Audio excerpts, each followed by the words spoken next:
Kim, thanks so much for joining us tonight. How's it going there in Cebu?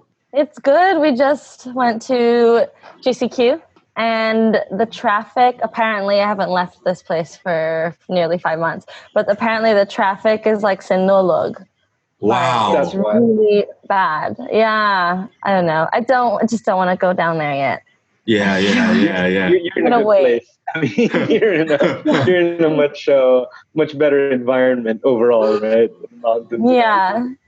I don't need anything right now. I mean, you're in Seoul Sierra, right? Your space. You've been there. Yes. So what's it been like? What's it been like being there for 5 months? Like, what's your life like there?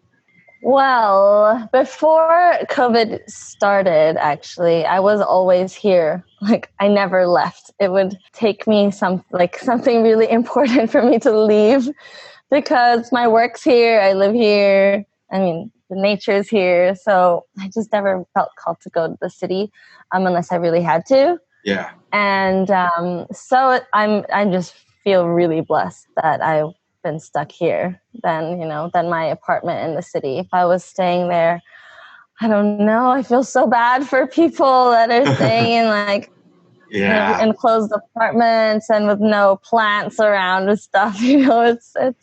It must be really hard. So I'm really grateful. And I've just been my friends tell me please keep sharing your stories with your trees and plants because it feels like I'm there. Yeah. So I keep sharing it's nature great visual stuff. Stimulation. It's great visual stimulation for the digital community, right? I mean, 100%. I've seen your stories. It's really nice. And you show how you make your cacao and everything and it's nice. It's because I live in an apartment now. When COVID hit, I had to move into a box, sadly. Yeah, but I make do with the plants that I have here. Just At a few plantito. It's kind of crazy how everyone's becoming a plant tito and tita. It's like a thing now. I'm telling you, man, fertilizers of Manila, right? They're unconsciously going green and planting more stuff. It's good. It's good to have that kind 100% for sure, man. thing to become contagious. I'd rather have that than COVID spreading around. Yeah. Right. Totally. Wait, so you mentioned your work in Seoul Sierra. So why don't you tell us a little bit about how you started all of that? So actually it all happened really quickly. So we had this empty house because we actually moved out. And there was a plan to sell it. But then I went to Bali over a year ago, I think in April. And I've always wanted to have a wellness center. I didn't know what kind of wellness back then. I just knew I wanted a space where people could relax and rejuvenate and all that. So, but yeah, I never really thought it was going to happen so soon. But then I went to Bali and, joined all these retreats and these other wellness centers and seeing what they were offering. It was so amazing. It's why don't we have this in Cebu? Why don't we have a space where we could go to do yoga or meditate or just walk in the garden? And so as soon as I got back from Bali, I was I'm taking this house back. We're going to turn it into a wellness center. Gosh, yeah, it wasn't what everyone wanted. I mean, because my dad wanted to sell the house. But I really fought for it. And I was just this is what I'm going to do. And so that's how it started. And within a month, I did my first retreat. And it's just nice. Going over there. Thank you. Yeah. So yeah, it's a space for, I guess, just connecting with yourself, connecting with nature, connecting with like-minded people. Yeah, that's about it. Yeah, well, that's really cool. Yeah, I wish that we could have seen it before COVID hit, but hopefully after this blows over. But Kim, I'm curious. I don't know much about your old life. I think you used to teach spinning, right? Before? Yep. So what was your life like before that or even during that? And I guess in transition to getting into yoga, spirituality and wellness. Sure. Well, go to childhood. Sure, let's do it. Nice. That's Way back. You want that? cool. Yeah. That's cool. We can go there. Definitely. Yeah. So like, I guess I got into spirituality and all that when I was pretty young, actually. I guess not knowing. I was just not knowingly. I was very into essential oils. I didn't know, I didn't really know much about it. I just loved essential oils, plants, like making my own herbs. I would call myself like a witch and like make medicine for people and make lotions for my mom. She never used all these things. I think it was just fun. Like it was something that I just enjoyed doing. And then when I was 10, I was living in Ho Chi Minh, and we had a class called social studies where we learned all different types of religions. And I wasn't raised religious at all. Like we don't have a religious family. But then I took this class and I learned all these religions, and I found out about Buddhism and Hinduism, and I was like, I'm Buddhist, I'm Hinduism, like I'm Hindu. I was just like, I felt like, I was resonating with the different. Before like all this eat vegetables and plant-based diet really caught on, I remember from like years ago, almost a decade ago, that was maybe like 2011 or 2012 in like in Bacolod first, Mascara, when we first met. You don't think you were eating meat anymore, right? At that point. Yeah, I stopped when I was 19.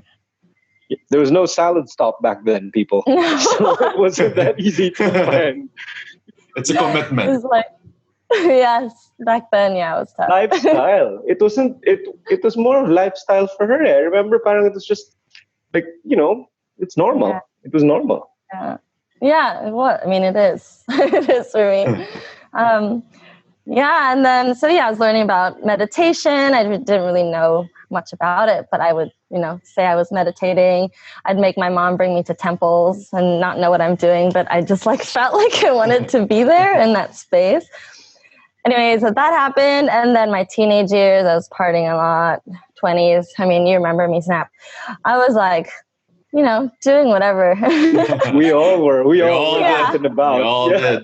Manila, Cebu, Camiguin, like all over. So tiring. It was fun. But it was so fun. I did turn vegetarian when I was 19 because I watched a documentary called Food Inc.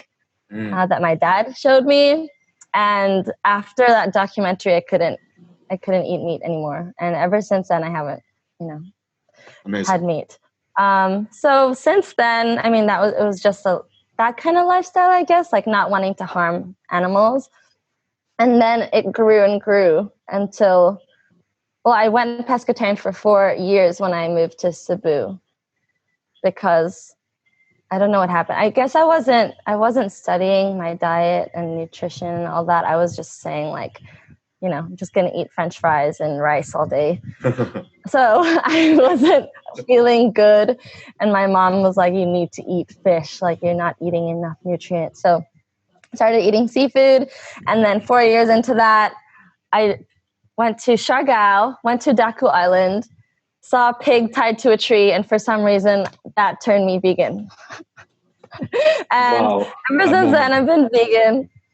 And it's like, once that happened, so many other things just kept coming. Like, I don't know. It all just came like slowly, slow partying, still going out and, being very outgoing and all that. But I was questioning a lot more things, like, what I'm putting into my body, obviously, and then what I'm listening to, and then what I'm watching, and then who I'm around all the time. Like all these things just built up. And then 2.5 years ago, I discovered Reiki and took Reiki, and that just like, I don't know, I switched. Like I just couldn't do any of the things that I used to do. And it was hard because I don't think I was living a balanced lifestyle. Like I switched completely and I was being judgmental to other people. Yeah. I didn't want to do anything. I didn't want to drink. I didn't want to, like everything was bad, Yeah. And then, so I lost myself in that for a little bit until I found my balance, and I think I'm pretty good now. But I totally feel you on that though. I went through the same thing. Like when I started getting into Kundalini and a lot of meditation, like I quit drinking for a year. I stopped seeing a lot of friends. Like I just felt like I want to be with my spiritual friends. I don't want to be with my high school friends. Me and him, and then our other friends would just be like, "Why didn't you guys invite us?" And he'd be like, "I don't know. We just decided to hang out." And yeah. That was it. I think we all have a version of a rude awakening of sorts, right? I mean, you're suddenly becoming more aware of certain realities that may not conform to social norms at the moment. So you kind of, like you said, Kim, you're caught in that like middle ground where you want to get a message across, but since it may not be the right time for it, or it might not be, I don't know, they might not be ready to accept something that is actually a reality, and it distorts their version of reality. So, but you learn from it, and now I guess the way that you present it is so much better. I mean, I actually never got that vibe from you though. Like the whole. That's because I hermited myself. No one saw me then. See, Nikki, this is the shadow work I was telling you about. We gotta keep it in check. You know, I mean, you it's gotta okay keep it in check. Yeah, it's okay to vibe out, but you gotta read the person. Like if the person you're talking to isn't on that level, then talk about something else. I mean, it'll flow.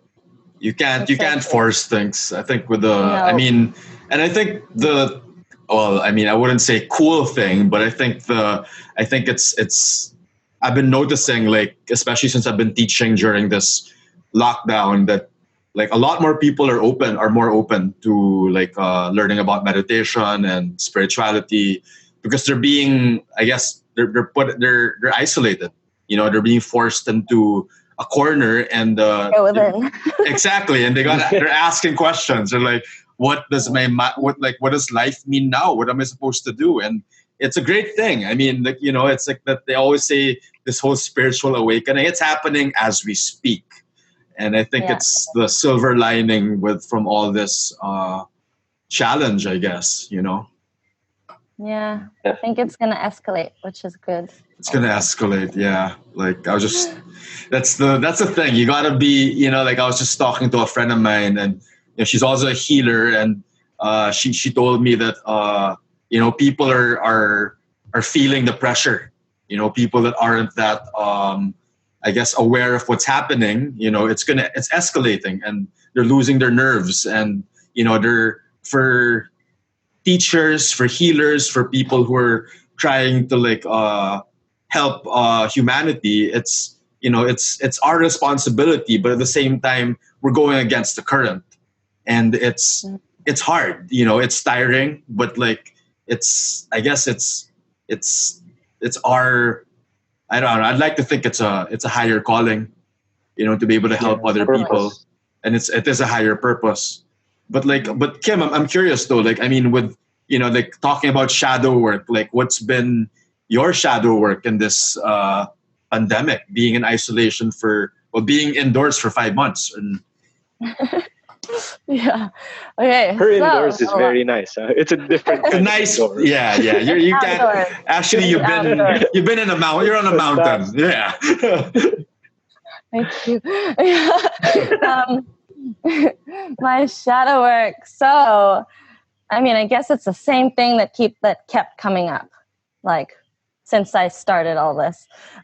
Control was one massive thing that I have been dealing with, because I used to control everything without being aware of it.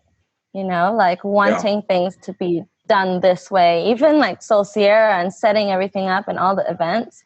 I was so meticulous and a perfectionist, and it drained me. Like, it completely drained me, but I was so caught up in making, doing that I didn't, you know, step back and really check on myself. And then COVID happened. Actually, I did a plant ceremony before COVID happened, and it was like all about letting go, like just let go. So that wasn't the first time also when I got the let go message. So I was like, what do you mean? You know, I keep getting this. I am letting go. But like I really had to let go when COVID happened, because, you know, I started realizing my patterns, you know, like planning to plan and like organizing things, all this stuff. And what was I planning for? I didn't even know when this was going to end. Like all that stuff. And eventually, so I did a dieta, like just a soft dieta. And really, I got off my social media for 3 weeks. I really wanted to just embrace what was happening, embrace letting go and control and all of that. And I think that really helped me connect back to like, well, I did a lot of shadow work, like that, all of the things that I realized I was doing that I wasn't happy with, you know, I was doing, and I was like, damn, Kim, like you're so in it. So I was able to see those parts of me and work with it, you know, and I'm still working through it, but it's a process. Yeah. It's really good. That's good. Right. But how was the social media detox? 3 weeks is pretty long for a lot of people, you know. It's long. Yeah. That's good. How was that? It was so good. It was really hard to get back. Like it's really hard to log into my Instagram. And when I did and I saw all my inbox messages, I was like, shit. Why did I log into my Instagram? As soon as I logged in, they're like, welcome back. I'm like, no. And then having to respond to people. So I took it slow. Like I felt like I took it slowly, like not pressuring myself to respond to every single person because I feel so mean when I don't respond to people. Yeah. And then I was just like, no, you also have to put boundaries up and, you know, work on yourself. So it was a process, and I got it back into it, and it's been good. Like it made me feel like I actually don't need it. Like I could live without my Instagram, you know. And that's something I was fearing. Like I thought maybe I was addicted to it, and it would be hard, but it was so easy. Like I want to do that when I'm not working, because it would be really hard. Yeah. If I was working. I actually disabled my Facebook last night. I considered disabling my Instagram, but then I realized if I disable it, I won't have any students. Like there won't be any way to get new students, and it just kind of made me realize that we're so connected, like digitally. Like it's just you just need to be very mindful about it. Like you can, I mean, it's easy to go extreme. I also have this tendency to like let's just fuck this. Like let's just go full on analog. But like, it's just. I told you, you can't. We're the age group that was in the analog to digital transitions. We have to somehow mesh the best of those two types of the technology. It's here. If we don't make the most of it, it's a waste for a generation. It is. Yeah. Totally. Wait, so you're on Facebook? Yeah, the benefits, of course. I'm on. I just never went on. But I'm on Nikki. everything. You're on Facebook? You're on Facebook. I disabled it. I didn't delete it yet. So I think tomorrow he'll be back. No. Nope, I don't need Facebook. Instagram, because I said that, now he won't go back. No, I'm not gonna go back for a bit.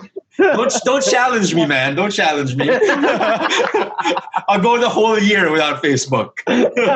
Wow. And I bet because I'm saying this, I'm gonna find a Facebook ad pop up in my Instagram or like Google. Like they're all listening in and like, oh, we're gonna get you back. Remember. Kim, like when it comes to what do you call this? Like I guess when you're feeling stressed out or you're feeling like you're feeling the pandemic kind of like creeping up on you, like how do you deal with stress? I mean, since you facilitate Reiki, you teach yoga, sound healings. I mean, do you do the same things or do you do something different? I guess a lot of people would be curious about what teachers do to unwind. Well, I like to paint, and I haven't been able to do that for many years. So I've been doing that, and it's helped me so much. Like time flies when I paint. Yeah. And I mean, I see your paintings; they're so cool. Thank you. Therapy.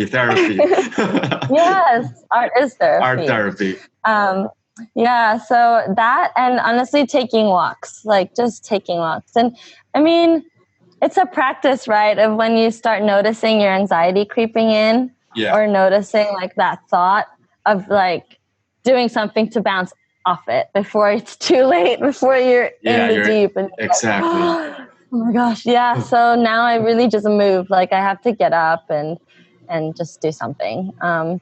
But yeah, I practice my sound healing on myself. You know, if I'm tired, or I'll just play music and just sing to it. Like that always takes the edge off. That's Nice. what I've been. Yeah, no, I feel like it's really, I mean, same here, like painting, and when I feel like when like just like being in the garden under the sun, like it's just, it helps so much, because like I feel like because we're indoors like all the time, like we kind of forget, like you can just step out, you know, even if you don't have a garden, you can just step out, make the sun like hit you for like 20, you know, like 15 minutes. And yes. It just changes everything. It does. It's vitamin D right there. As long as it's not, you know, noontime, it's vitamin D pretty much. So what's your I guess, what are your thoughts on like the, you know, because I mean, I've been to Cebu like several times, especially, and I got to know the community there in Cebu. Like I mean, and it's pretty, I mean, I was pleasantly surprised that it's such a tight-knit community, and you're a lot for some reason. Like, what are your thoughts on that, and how are you guys like still connecting, like especially now that movement's pretty limited?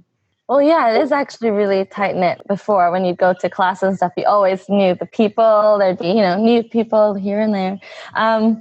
But what's so beautiful about it is we all still really communicate and support each other. And even through this, people have been collaborating.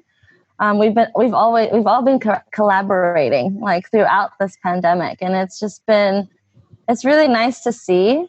And the community is growing, even though it's online. Like you can tell, like people are starting to follow these pages and comment more, and it's definitely growing. There's nowhere else it's gonna go. 100%. Yeah, it's beautiful to see the support. Yeah, it's contagious, right? Yeah, the positive everyone's energy. supporting each other. Yeah. Yeah, it's kind of crazy how like I feel like the hippies are sort of like, I mean, they were the ones who had all those plants before. They were the ones like who wanted to practice. They took the flack. Yeah, but like now everyone's sort of like getting into it, like embracing the importance of wellness and spirituality and just having a meditative practice. And like, I guess, what are your thoughts on that? Like most of the world is embracing a new chapter, and like, how do you see it? Like, what's the next stage for all of us? Like, what's your hope? Well, I think this is all new now, but it's just going back to the roots and realizing that plants are essentials. Wellness is essential. Like, self-care is not a luxury. All of these things matter so much. And it's just going back to that. I think it's, everything, like even what we're using as women, like the period panties, like everything's just going back. Yeah. It's so awesome. I think that's just where we're going. Everyone wants to be more sustainable. Because of this pandemic, and you're trying to keep your immune system high, everyone wants to eat more plant-based goods and are probably researching a lot more. Now they have time online, like they're researching more. And like the meat industry is going down in a lot of places in the world. And I think it's all moving to that direction. People are starting to wake up and realize what matters, which is nature and our health, because that's all we have. Like our bodies are all we have. That's all we have. Yeah, and I think it's going to keep going that way and get better. I mean, I can't go back. We can't go back. Optimistic mindset. We have to have a shared vision, which is good. So the reality that we manifest is good. I know, man. I know. No, exactly. You're preaching to the choir, man. Like, there's the choir. No, yeah, it's really like, Does Jim know that we've been like, we're like each other's first friend outside family? Yeah, literally. We were like 7, 8. Wow. Yeah. And it's weird because like we weren't like we never used to talk like this before. Like you were just like, and Like it's what you just said, cool. party, go out, Yeah, have party, go fun. out. Don't care about anything else. But Yep. it's cool that I guess we grew together. And it's I think that's something. Saw each other's flaws, called each Yeah, other out. Yeah, yeah, that's yeah, yeah, yeah, beautiful. yeah, yeah. Like it's a bromance. Like it's just like nah, it's a No, brotherhood. I think. yeah. And I Diba? think, and I was just talking to Wendy. So Wendy is Kim's Oh friend yeah. who lives in Cebu, and I joined one of her. She's starting like a men's circle group on Facebook. She's leading them, and Mhm. I think it's great because I feel like there's really a need for how do you say this, like vulnerable conversation between A men. space. Yeah, I mean, space. and Definitely. not to Yeah, I see it love as it. like people like brand it as like, oh no way man, that's not for me. Like I don't want to talk about my feelings, but like I think Mhm. like more than ever we need that kind of conversation. And I think like I mean with me and Snap, we're always open about what we feel, and it's never weird. But for most Mhm. of even my other guy friends, like they wouldn't want to be vulnerable. They wouldn't want to be like talk about their feelings. And I think there is a movement that's sort of like growing to kind of like break that down.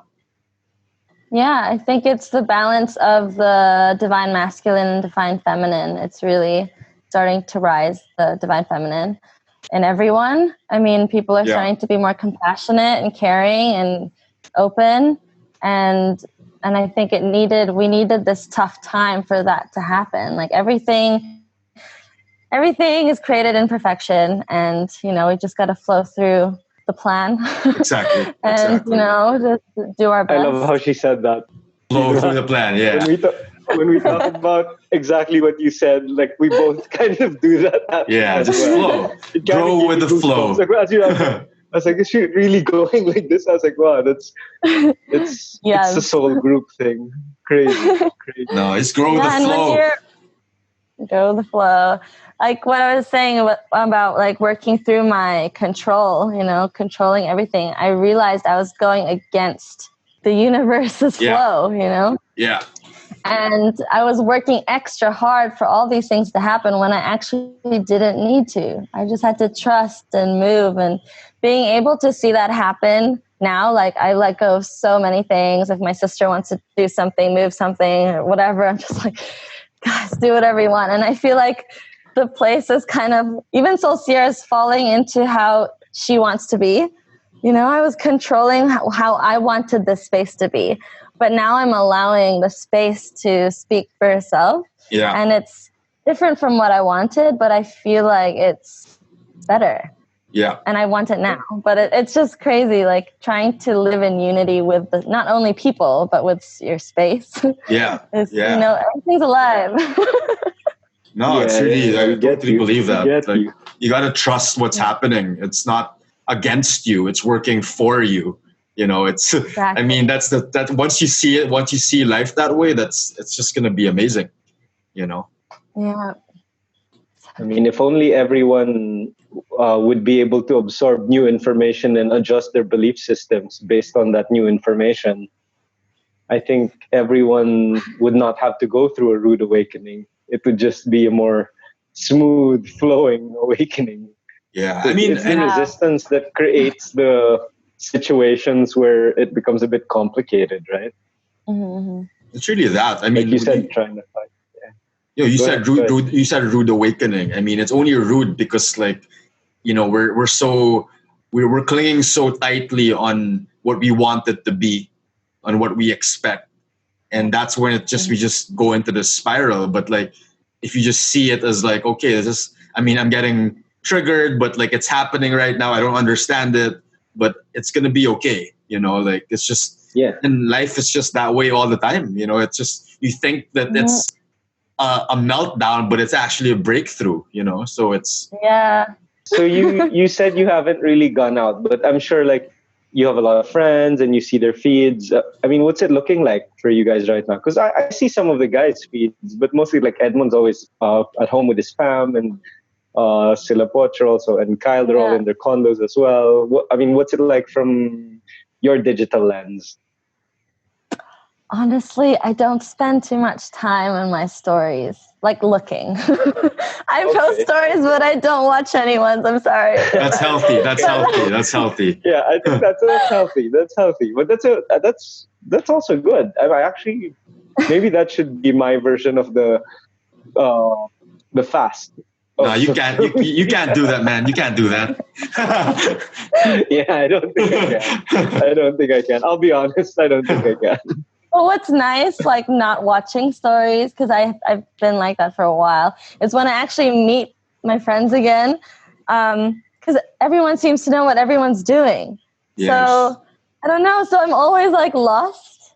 Like, wait, what happened? Like, what did you do? Oh, yeah. Sorry, I didn't see that. Sorry. You know, like I guess I've been messaging people sometimes, but I don't know. I've just been focusing on myself and my family and everything. Because it's the first time we've lived together in a while. How was that? What's that like? What's that like? The longest time we've been together since, I don't know, like probably since I was 13 years old. Wow. Longest. Yeah, so that's an experience. That's interesting for sure. Yeah, but it's been really beautiful. Like my mom's so happy. My mom's really happy that we're here. All she does is like go to the garden, cut some flowers and plants, and like our house is covered in plants now. My sister's been cooking. It's just been really nice to be together. Of course, like we're noticing some triggers within each other. Yeah, definitely. It's part of it. All of that, but other than that, it's been really good with my family, and I have seen a couple of my friends, but because they came to visit me, but that's it. I am excited to see them all, but I'm also feeling like a little anxious, like, you know, the next gathering, who am I going to talk to? Like, who am I going to say? It just feels really strange. It's strange. Yeah, what's it going to be like, right? Yeah. Do we hug? Yeah. No, I totally get that. Like, I feel like when Snap and I hung out, I think more than a month ago, it had been first lifted the quarantine. it was just, at first, I was thinking, fuck, this might be weird. Like, it's been a while, but it was just so much better. It's so much better to hang out face to face. Like, it's just, and we just, diba? Yeah, we were just hanging out, and like you can feel the person's like vibe, and it's just it's so nourishing, to be honest, to be with a friend face to face. Like, and I think people are longing for that. They really want to connect with people. Sure.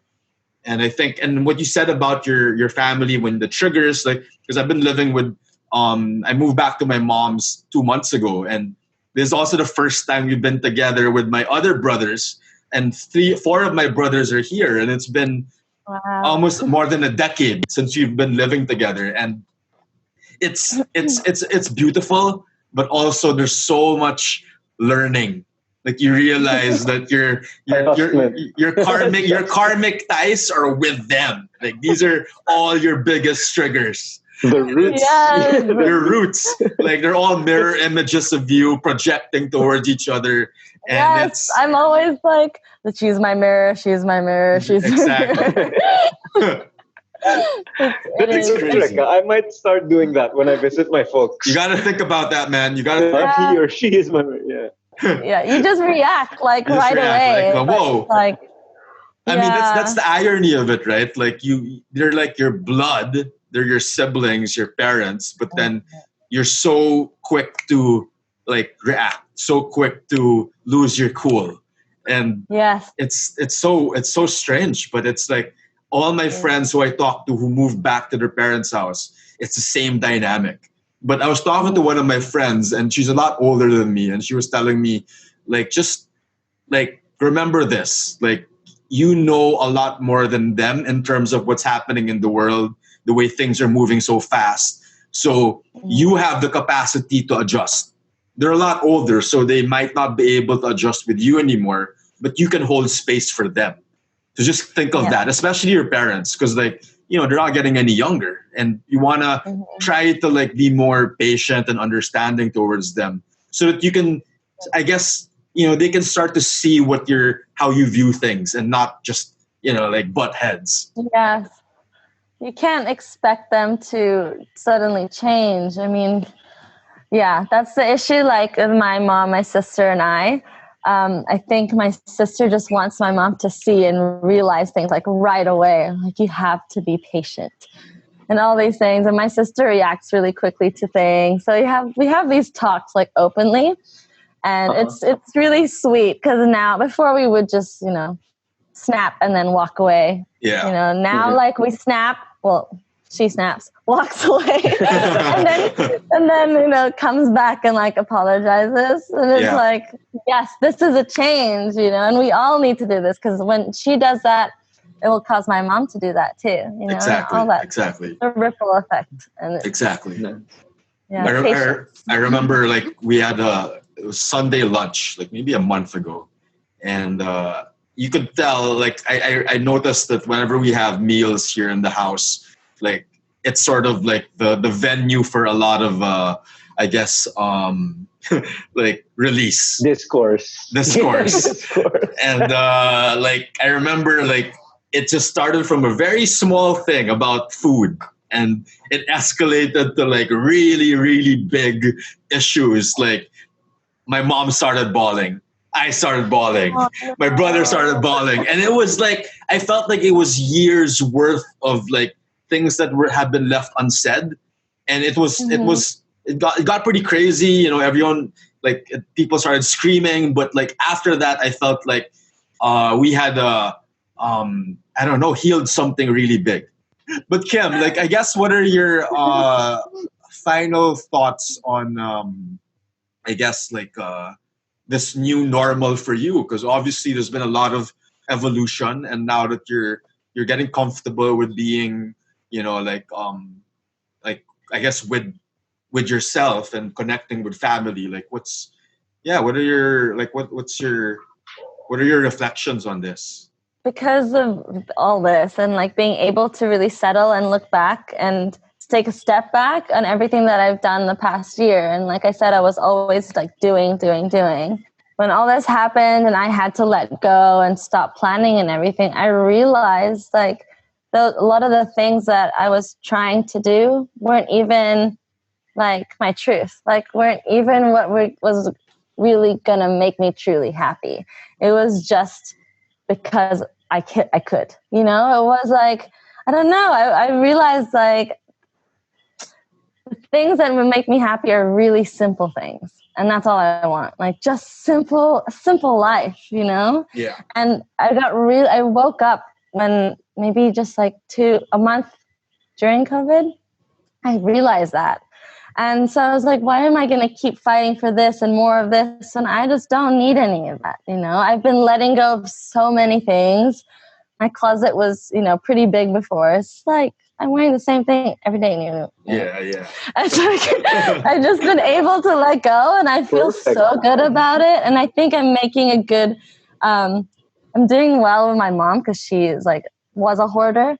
And now she's like starting to let go of things. So it's really nice to see.